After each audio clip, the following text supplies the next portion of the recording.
dushimye Imana yabanye natwe, Imana ishimwe. Amen. Ikomera amashyi Imana yakoze, Imana nziza, Imana ishimwe.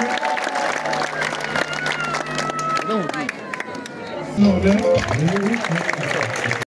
nzambe abate na ijambo ry'Imana y'Imana imanira amashiko Yesu haleluya yakano kikorembera nzambe Israeli haleluya bavuga inkoni muretse mvuga inkoni bavuga inkoni inkoni n'indi jambo Imana yavuze ku muntu mureke mvuga inkoni bavuga inkoni Imana izanirishije bavuga inkoni inkoni n'indi jambo Imana yavuze ku muntu mureke mvuga inkoni yakubise Farawo turi mwayivuga ikadukura mu buretwa twari tubabaye Mana iyo ni inkoni n'indi jambo iri kubuza gusenga Imana ikubite irwanya ubugingo Imana ikubite iri kubuza amahwemo Imana ikubite ubita igenda Imana ubita igenda ubita igenda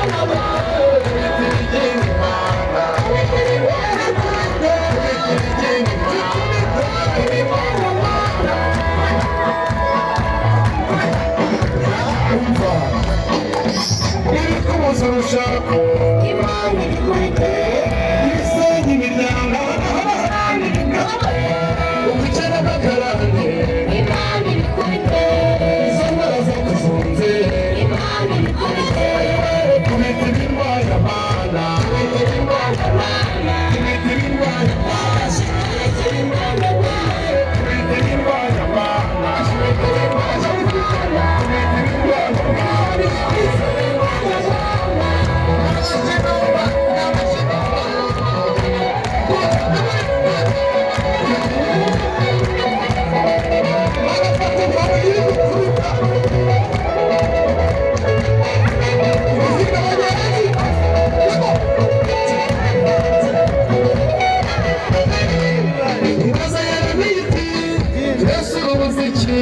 Adibonye ngo ndi umurinzi ese neza uko ndi n'ijambo ryanjye kugira ngo ndisohoke kandi kubona rigiye namanuka nkamurinda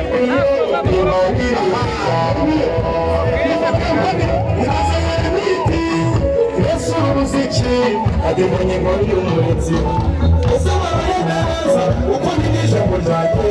kugira ngo ndisohoke kandi kubona rigiye namanuka nkamurinda iyo ndi ijambo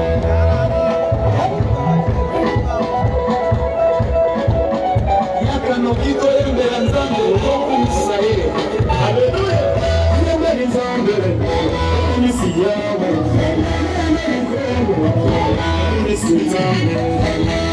nzambe nagomorizi wanjye gutarabire misira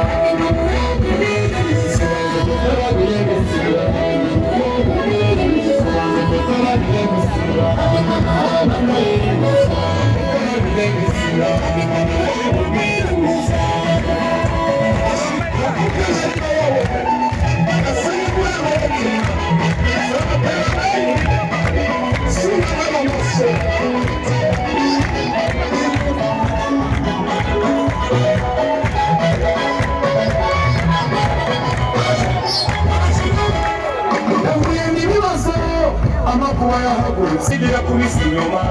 no mu minsi yashize hari ibyo yakubise kugira ngo mbone inzira Imana ndabihamya Imana ifite inkoni inkoni y'ijambo yavuye n'ibibazo amakuba yahagurutse ariko kubera ijambo Imana yari yavuze